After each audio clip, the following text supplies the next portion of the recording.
हरे कृष्णा। ये गाथा है महाभारत के ख़त्म होने के बाद कृष्ण जी अंतर्ध्यान हो गए। उसके बाद पांडव लोगों ने भी उनके वियोग में समाधि में लीन हो गए ताकि भगवत धाम जा सके। द्रौपदी ने देखा कि मेरे पतियों ने मेरी परवाह किए बिना खुद समाधि में लीन हो गए हैं भगवत धाम जाने के लिए। तो फिर द्रौपदी ने भी देखा कि उसके पतिगण उसकी परवाह किए बिना घर छोड़ रहे हैं। वे भगवान वासुदेव कृष्ण को भली भांति जानती थी।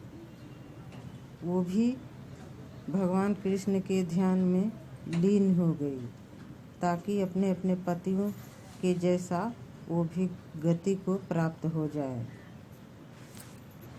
हवाई जहाज उड़ते समय कोई किसी दूसरे जहाज की संभाल नहीं ले सकता।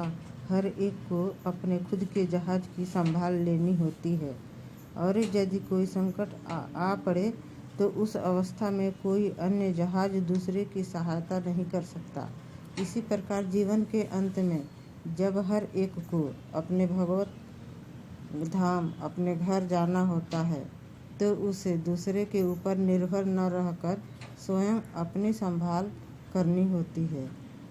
हाँ, उड़ने के पहले जमीन पर सहायता की जाती है। इसी प्रकार किसी के जीवन काल में उसे उसका गुरु, पिता, माता, संबंधी, पति तथा अन्य लोग सहायता कर सकते हैं, किंतु भवसागर पार करते समय हर एक को अपनी खुद की परवाह करनी होती है और पहले से प्राप्त उपदेशों का उपयोग करना होता है।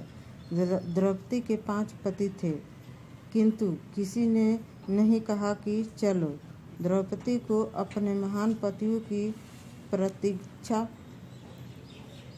किए बिना अपनी परवाह स्वयं करनी थी और वे पहले से प्रशिक्षित थी।